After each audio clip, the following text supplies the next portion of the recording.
이제 앞으로 내년에는 분기별로 한 번씩 4번만 좀 부탁을 드리겠습니다.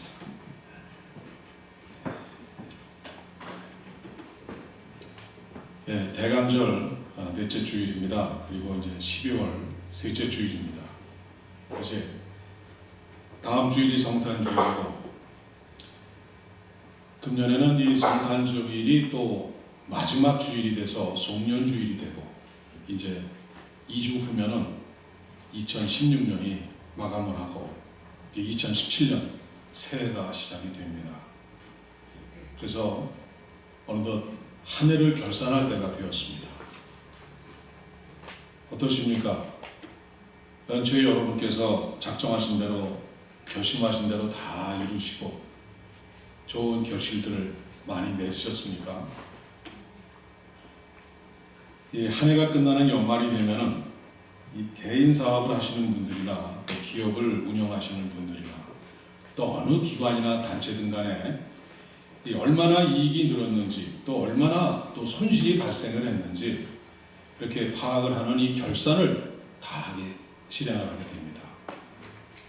그래서 금년을 회고해 보면서 잘잘못을 한번 파악을 하고, 또 무엇이 잘못되었는지, 또 무엇을 수정을 해야 되는지, 그것을 바탕으로 내년의 계획을 수립을 하고 또 조정을 하게 됩니다.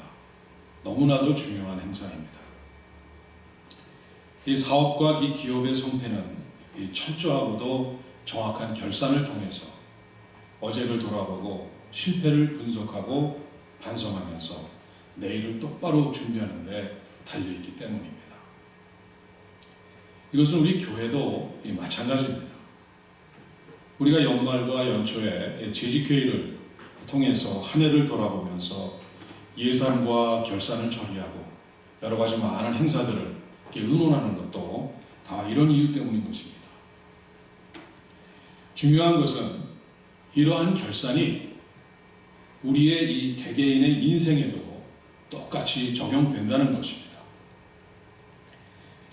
또한 이 하나님께서 우리 은혜와 평강교회를 2016년을 하나님의 저울에 달아서, 은혜와 평강교회도 저울에 달아보셔서 결산을 하신다는 것입니다.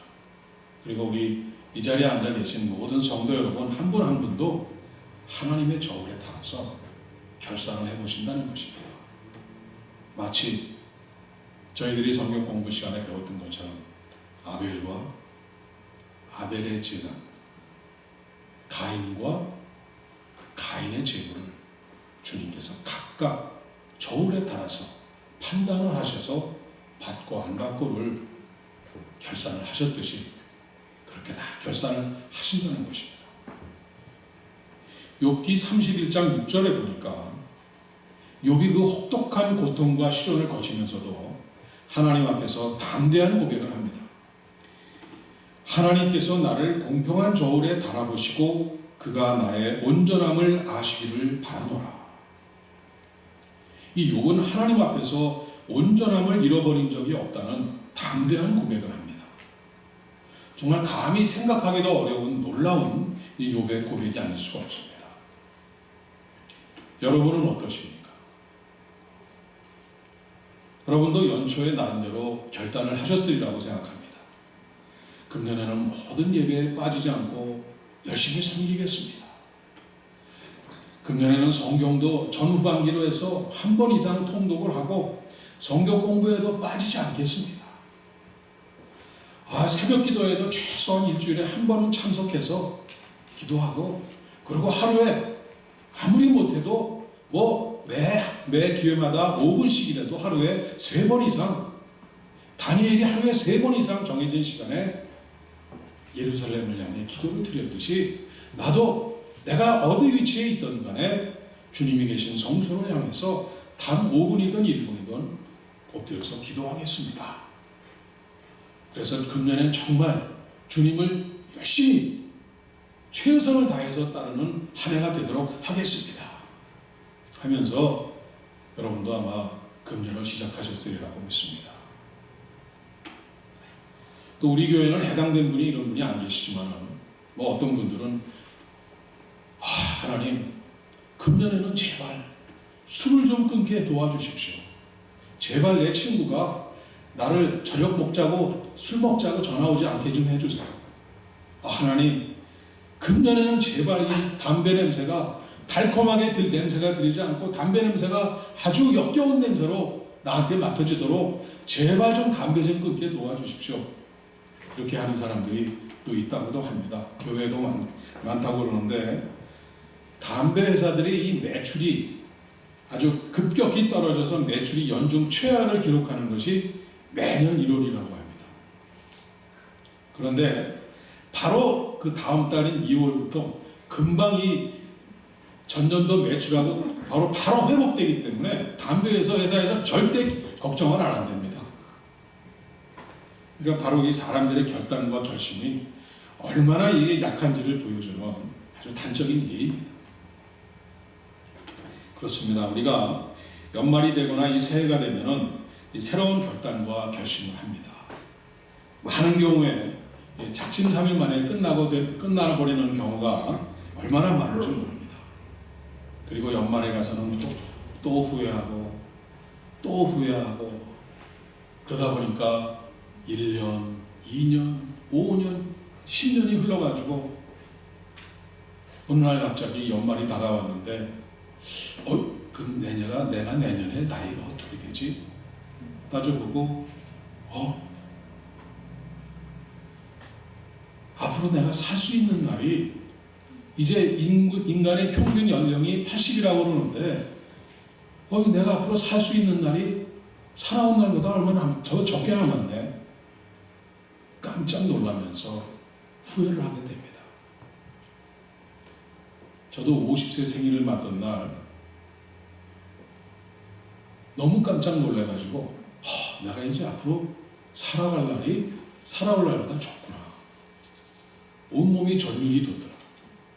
그래서 정초에 아무 소리 없이 집 밖으로 나가서 아파트 불문을 서성거리면서 기도하던 적이 기억이 납니다. 그래서 모세는 일찍이 시편 90편 12절에 이렇게 고백을 했습니다. 우리에게 우리 날 계수함을 가르치사 지혜로운 마음을 얻게 하소서. 자신의 인생에 남은 날을 따져보고 남은 인생 동안이라도 사람답게 부끄럽지 않게 살 수 있도록 지혜로운 마음을 간구하라는 귀중한 이 말씀이 됩니다. 이제 다시 오시는 주님의 성탄절이 한 주 앞으로 다가왔고 2016년을 2주 남겨놓은 우리에게 주시는 오늘 주님의 말씀을 통해서 여러분의 남은 인생의 날수를 계수해 보시고 흔들림 없는 진정 주님을 따르는 길을 찾는 지혜로운 마음을 얻으시기를 주님의 이름으로 축원드립니다. 오늘 본문에는 주님을 따르고자 하는 두 사람이 나옵니다. 이 서기관과 제자 중에 한 사람입니다. 두 사람의 태도를 통해서 보여주시는 주님의 말씀은 한마디로 너무나 간단하고 명확합니다. 우리 다 같이 본문 22절에 나오는 오늘의 주제 말씀을 따라합니다. 너는 나를 따르라. 다시 한번 하십니다. 너는 나를 따르라. 주님을 따르라고 하십니다. 주님께서 산상수훈을 마치고 내려오셔서는 불치병인 나병을 고치시고 가버나움에 오셔서는 이 백부장의 놀라운 믿음을 보시고는 백부장 하인의 중풍병을 보지도 않고 고쳐주십니다. 그리고는 제자 베드로의 집에 들어가서 베드로 장모의 이 중한 열병을 또 고쳐주십니다. 너무나 피곤하신 주님은 쉬쉬하는데도 불구하고 그 사이에 소문을 듣고 찾아온 이 귀신 들린 자들과 각종 병 들린 자들을 한 명도 거부하지 않으시고 한 명도 그대로 돌려보내지 않으시고 다 고쳐주십니다. 밤새 잠도 못 주무시고 다 고쳐주십니다. 그러던 중에 동이 터서 아침이 되었고 이제 주님께서 갈릴리 바다를 건너서 가는 배를 타기 위해서 베드로의 집을 나서서 출발하십니다. 그런데 더욱 많은 무리의 사람들이 모여들어서 이제 아예 주님을 애워쌉니다. 그래서 주 예수님께서는 제자들에게 어서 빨리 배를 타자고 재촉을 하십니다. 이때 따라오던 사람 중에서 서기관 한 사람이 많은 사람들 앞에 불쑥 나서서 예수님께 말합니다. 19절입니다. 선생님이여, 어디로 가시든지 저는 따르리이다. 이 서기관이 한 말만을 놓고 우리가 생각한다면 아주 이 서기관은 대단히 훌륭하고 결연한 결단을 하고 고백한 것으로 보입니다. 이 당시 서기관들은 이 율법에 정통한 이 성경학자이거나 모세 율법을 가르치는 교사들로서 아주 대단한 자부심을 갖고 살았고, 대부분 예수님과는 적대적인 관계를 가지고 있던 사람들이었습니다. 그런데도 이 서기관이 예수님의 가르침에 특별한 관심을 가지고 아마 예수님의 산상수훈도 들었던 것으로 생각되고, 예수님의 권위와 그 놀라운 기적과 이 권능을 행하시는 것을 보고 감동을 받은 것으로 보입니다. 그래서 그는 예수님이 배를 타고 떠나신다고 하니까 선생님이요, 어디를 가시든지 저는 따르겠나이다 하고 이렇게 나선 것입니다. 여러분 잘 아시죠? 예수님께서는 제자들을 찾아가면서 일일이 불러서 제자로 삼아서 따르게 하셨지, 이렇게 누가 나와서 자기가 스스로 나와서 따르겠다고 하는 사람은 아직까지 한 사람도 없었습니다. 그래서 예수님이 부르신 것도 아닙니다. 단지 이 서기관 자신의 생각과 판단에 의한 자신의 결정을 이렇게 말하는 것뿐입니다. 그래서 주님이 부르시지도 않았는데도 스스로 결단하고 주님이 어디로 가시든지 따라 나서겠다는 것입니다.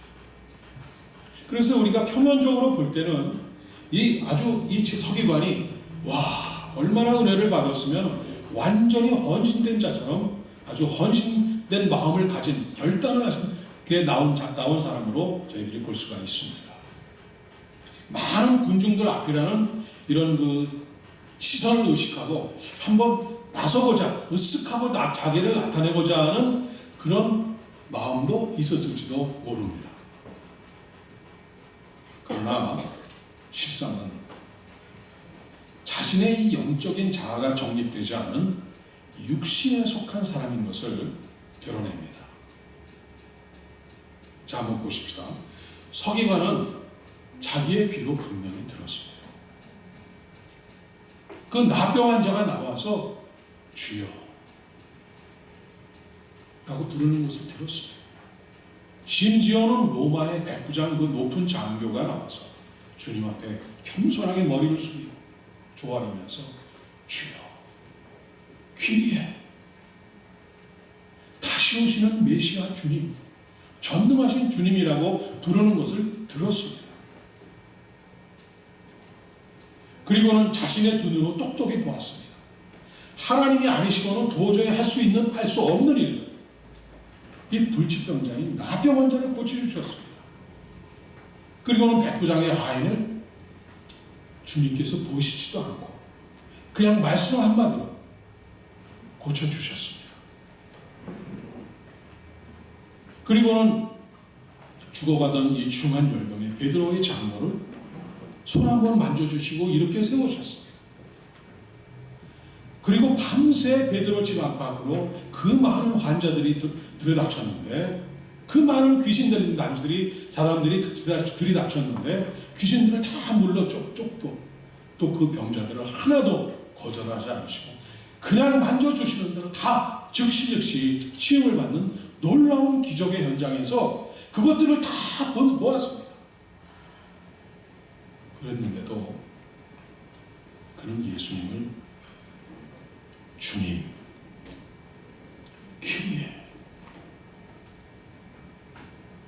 주님 맞습니다. 당신은 정말 내가 그렇게 기도한 대로, 내가 성경 공부한 대로, 성경 연구한 대로 분명히 다시 오시게 예언되어 있는, 약속되어 있는 메시아이심을 믿습니다.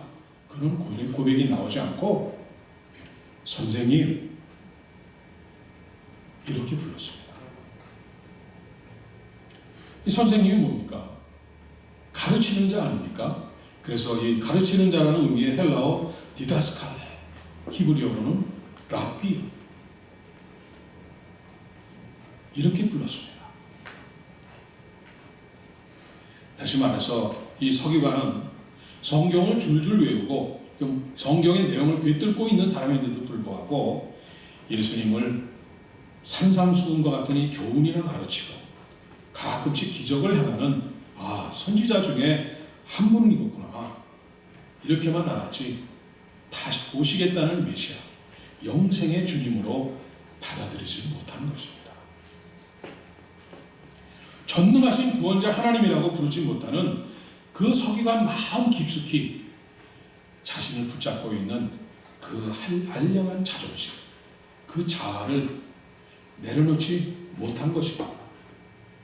그래서 일단 자신보다는 분명히 훌륭한 선생님이라는 것을 인정을 하고, 그렇게 자신이 판단을 하고, 그래서 자신이 결정을 내리고는 일단 같이 한번 저분하고 저 선생님하고 한번 다녀봐야 되겠다.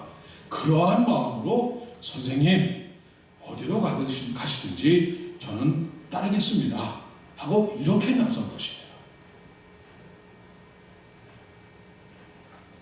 그래서 주님께서 뭐라고 대답하십니까? 20절입니다. 여우도 굴이 있고 공중의 새도 거처가 있으되 인자는 머리둘 곳이 없다 하시더라.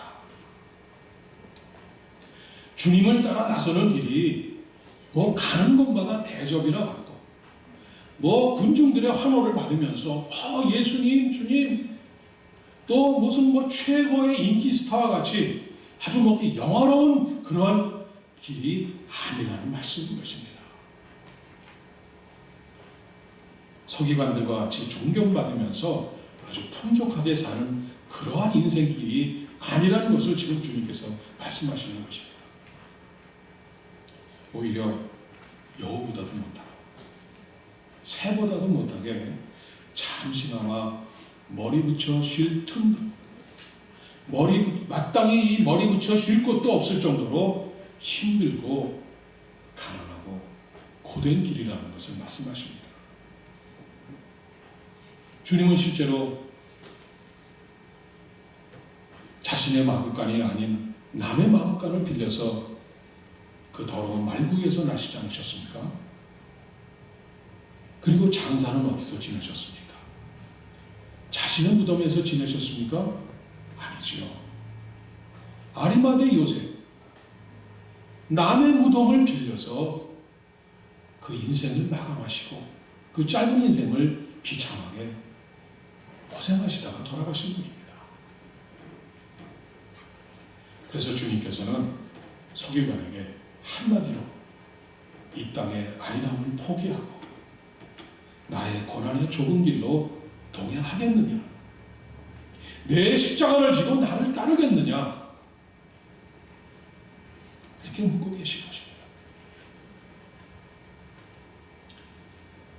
주님께서 이렇게 대답하셨을 때 그 말씀을 들은 후에 서기관이 언제까지 어디까지 주님을 따르셨다고는 기록되어 있지 않아서 정확히 알 수는 없습니다. 말씀을 듣는 중에 여러분들 중에 나는 제자도 아니고 그냥 평신도니까 나와는 관계가 별로 없는 그런 얘기겠구나 하는 그런 생각을 하실지 모르겠습니다만은, 이 제자라는 뜻은 꼭 자신의 전 삶과 인생을 전적으로 예수님께 온전히 헌신한, 무슨 저와 같은 이런 성직자, 목사, 어떤 교역자, 이런 사람들만 말하는 것이 절대 아닙니다. 예수님을 믿고 따르는 자들, 바로 이 성도들도 다 포함되는 것입니다.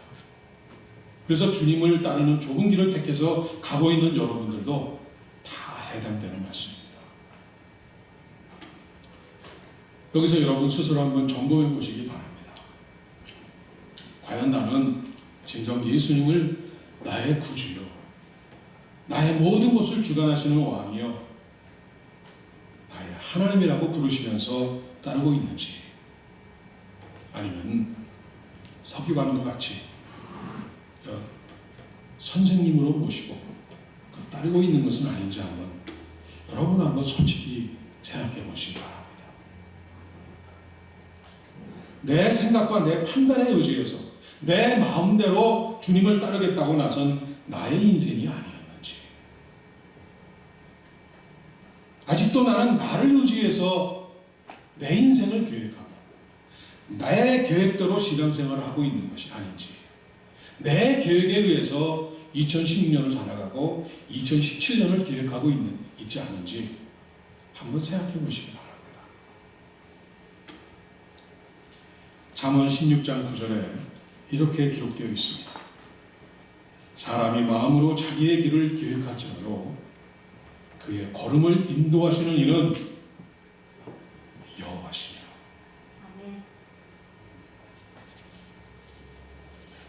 자, 이제 두 번째 사람이 등장합니다. 첫 번째 사람은 서기관이었고 두 번째 사람이 이제 등장하는데, 이 서기관과 말씀을 마치신 주님 앞에 이 주님께서 빨리 배를 타고 건너가자고 보채시는데도 불구하고 배를 타지 않고 오르지 않고 이렇게 머뭇머뭇거리다가 그러던 제자 중에 한 사람이 주님 앞에 다가와서 이렇게 말합니다.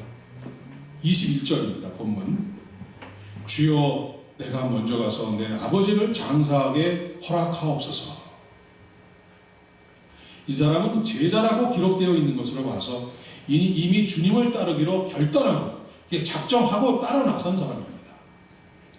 그럼 이 제자의 말은 주님을 따르긴 따르겠는데 먼저 아버지 장례를 치르고 따르겠다는 그런 말을 하고 있는 것입니다. 이 말은 세 가지 가능성이 있습니다. 첫째는 인자는 머리 둘 곳이 없다는 이 주님의 말씀, 바로 직전에 서기관하고 주님이 하시는 말씀을 들었습니다. 아, 주님은 저렇게 가시는 길이 저렇게 험난하고 돈 한 푼 얻을 수 없는 그러한 험난한 길인가, 이 말을 들었습니다. 그래서 그 말씀에 실망을 해서 주님을 이제 아예 그러면 안 되겠다, 마음을 바로잡고 주님을 떠날 목적으로 적당히 될 핑계가 없으니까 아버지 장례 문제를 핑계로 댔을 확률이 가장 높습니다. 두 번째는 현재는 연로하신 아버지가 살아있지만은 언제 돌아가실지 모르니까 아버지가 돌아가시면은 장례를 치른 다음에 그 다음에 주님을 찾아서 따라 나서겠습니다 하는 그런 의도가 또 있을 수 있습니다. 셋째는 정말 그 부친이 갑자기 세상을 떠나셔서 이렇게 장례를 치르고 나서 바로 따르겠다는 그러한 말을 하고 있는지도 모릅니다. 이 세 가지 경우가 있을 수 있는데, 그러나 주님의 대답은 아주 단호하십니다. 22절입니다. 죽은 자들이 그들의 죽은 자들을 장사하게 하고 너는 나를 따르라. 너는 나를 따르라. 여기서 이 죽은 자들이 그들의 죽은 자들을 장사하게 하고 라는 말씀은 죄로 인해서 영적으로 죽어있는 자나 주님의 말씀, 이 생명의 말씀, 복음을 받아들이지 않고 그래서 영적으로 죽은 상태에 있는 자들로 하여금 육신의 죽음에 이른 사람들을 장사하게 하라는 그런 말씀입니다. 영적으로 죽어있는 사람이 지금 육신의 죽음을 당한 사람들을 알아서 처리하게 하라는 말씀입니다. 그래서 주님께서는 그 제자의 그 말하는 것을 보시고 그 제자가 두 마음을 품고 이럴까 저럴까 망설이는 그 우유부단한 모습과 이 제자로서의 불성실한 것을 그대로 간파하시고는 하나님 나라의 일을 생각하는 것이 다른 그 무엇보다도 가장 먼저 우선되어야 된다는 것을 가르치기 위해서 이 말씀을 주신 것입니다. 이 말씀의 의미는 정확하게 이 세상에서 우리 사람들이 생각할 수 있는 가장 중요하게 생각되는 이 부모의 장례, 부모의 죽음마저도 그것은 산 자들의 일이 아니라 죽은 자들의 일에 불과하다는 그러한 말씀을 좀 뜻하고 계시는 것입니다. 그러니 가장 중요한 하나님 나라를 위한 길에 선택을 받고 이 부름을 받은 제자가 된 너는 이런 말씀을 하시고 계신 것입니다. 그래서 주님의 길을 따라 좁은 길을 가려는 자들은 주님을 따르는데 방해가 되는 그 어떤 것도 과감히 포기하라는 말씀입니다. 가장 중요한 중심과 그 중심에 누가 계시느냐, 그 중심에 누가 계시느냐, 그리고 그 우선순위를 절대 혼동하지 말라는 말씀인 것입니다. 죽음을 앞둔 사도 바울은 자신의 친아들과 같이 사랑하면서 아끼는 제자인 디모데에게 이러한 마지막 편지를 씁니다. 디모데후서 2장 3절에서 4절에 나오는 말씀입니다. 너는 그리스도 예수의 좋은 병사로 나와 함께 고난을 받으라.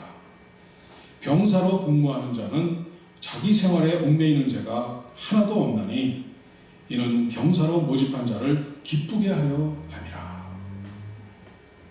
주님의 병사로, 제자로, 성도로 부름받은 자들은 내 인생의 주인 대신 주님의 부르심에 늘 바로 따를 수 있도록 자기 생활에 얽매임이 없어야 한다는 것입니다. 그래서 주님께 늘 귀 기울이면서 주님 중심으로 살라는 이런 사도 바울의 유언의 말씀인 것입니다. 오늘 우리는 주님과 함께 배에 올라서 주님과 같이 길을 떠나려는 이 두 사람을 묵상했습니다. 서기관과 제자 한 사람이었습니다. 부르심도 받지 않은 서기관은 자기의 판단에 의지해서 자기의 결정으로 일방적으로 선생님을 따르겠다고 선포하면서는 자기 방식대로, 자기 마음대로 따라갑니다. 또 제자 중 한 사람은 자신이 가고자 하는 길에 자신도 없습니다. 이 길이 옳은 길인지 잘못된 길인지 지금 당장 그만두고 뒤돌아야 되는지 이러한 판단도 아직 서지 않았습니다. 아주 우유부단하고 불성실한 사람이었습니다. 무엇이 중심인지 무엇이 우선인지도 분간이 안 되는 이러한 사람이었습니다. 여러분이 두 사람을 통해서 분명한 깨우침의 지혜를 받았으리라고 믿습니다. 주님은 나의 판단과 내 의지로 만나고 내가 좋다고 따르고 내가 판단해서 아니라고 해서 중단하는 그러한 분이 아닙니다. 내 편한 대로 내가 정한 순위에 따라서 주님의 일을 먼저 하고 미루는 그러한 일이 아닙니다. 먼저 겸손하게 주님 앞에 엎드려서 주시는 주님의 음성을 먼저 듣고 그 말씀대로 순종해서 따르는 것이 주님을 만나는 길입니다. 하나님이 하나님이 중심인지 내가 중심인지 하나님이 먼저인지 내가 먼저인지 여러분 분명히 확정하셔야 됩니다. 이것이 분명히 정립되어야 한 해의 결산뿐 아니라 교회의 결산, 여러분의 개인 사업과 기업의 결산, 나아가서 여러분 가정과 여러분 인생에 대한 결산에서도 하나님께 인정받고 승리하면서 하나님의 칭찬을 받을 수가 있습니다. 사랑하는 여러분, 이제 성탄절이 한 주 앞으로 다가왔습니다. 오늘 주님께서 너는 나를 따르라고 명하십니다. 더 이상 여러분 자신을 의지해서 주님을 따라가지 마시고 여러분의 판단과 생각과 이 의지를 내려놓고 주님의 손을 먼저 붙들고 주님의 의지와 주님의 뜻에 순종해서 주님의 말씀에 순종해서 따르시기를 바랍니다. 그래서 이번 성탄절을 통해서 진정 주님을 만나고 그 만난 주님을 온전히 따르는 자들이 누리는 큰 기쁨과 은혜로 감사가 넘치는 복된 여러분이 되시기를 간절히 축원합니다. 기도하시겠습니다.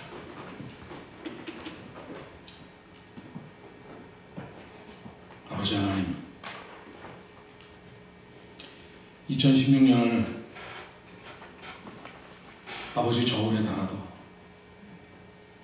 아직도 너무나 부족하고 부끄러움밖에 없음을 용서해 주옵소서. 아버지 하나님만 바라보며 아버지만 의지해서 아버지를 중심으로 따라간다고 살아가지만 아직도 부족한 내가 살아서 나 중심으로 살아가는 실패의 삶을 반복하고 있으니 긍휼히 여기시고 용서하여 주옵소서. 오늘 주신 말씀을 따라서 주님만을 중심으로 모시고 따르는 내 마음을 확정하였사오니 이 결단을 받아주시고 우리들의 연약한 손을 붙잡아 주시옵소서. 주님을 만남으로 감사와 기쁨이 넘치는 성탄절을 맞게 하시며 희망과 회복의 2017년 새해를 맞게 하여 주옵소서. 예수님의 이름으로 기도드립니다. 아멘.